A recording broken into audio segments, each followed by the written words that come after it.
The short talk is about the way the human visual system works and the impact that has on traditional visual composition in the arts.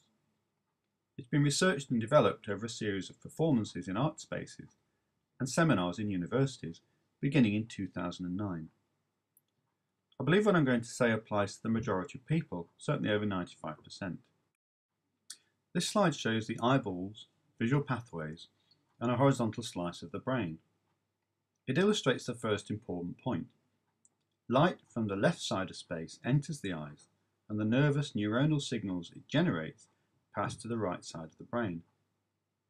Light from the right side of space enters the eyes, and the nervous signals that generates pass to the left side of the brain.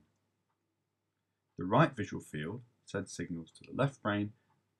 The left visual field sends signals to the right brain. This is an illustration of the two hemispheres of the brain viewed from above.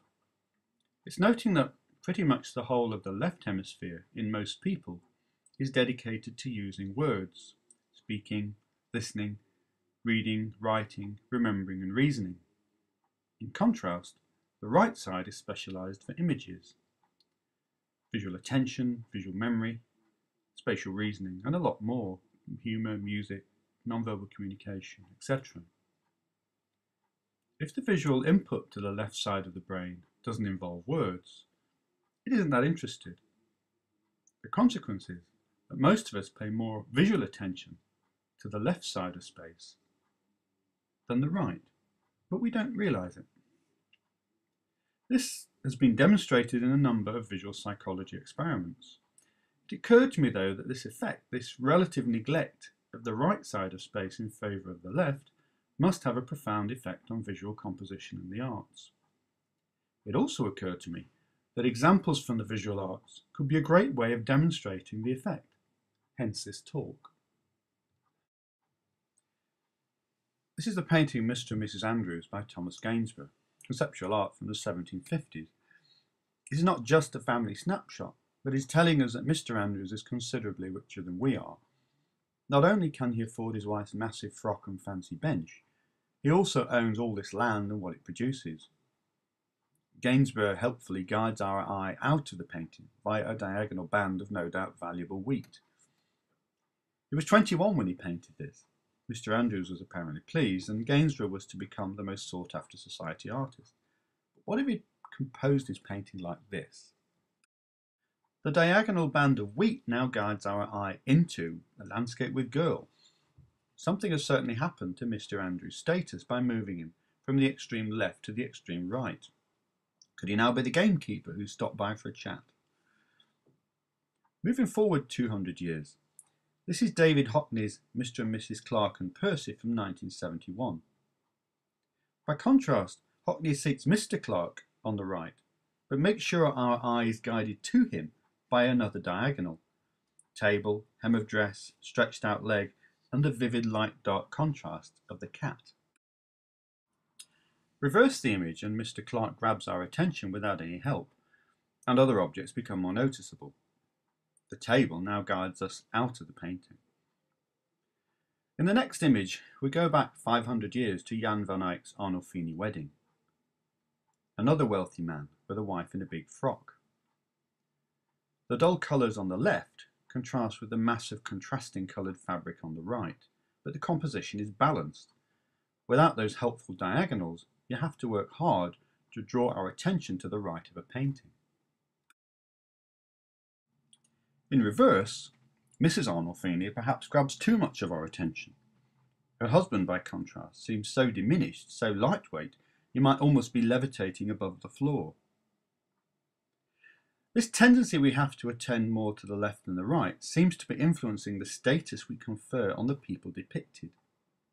To put it another way, the effect also influences the narrative suggested by an image. This is two of David Hockney's friends in California. We look at the man on the left, and so does the brightly lit man on the right.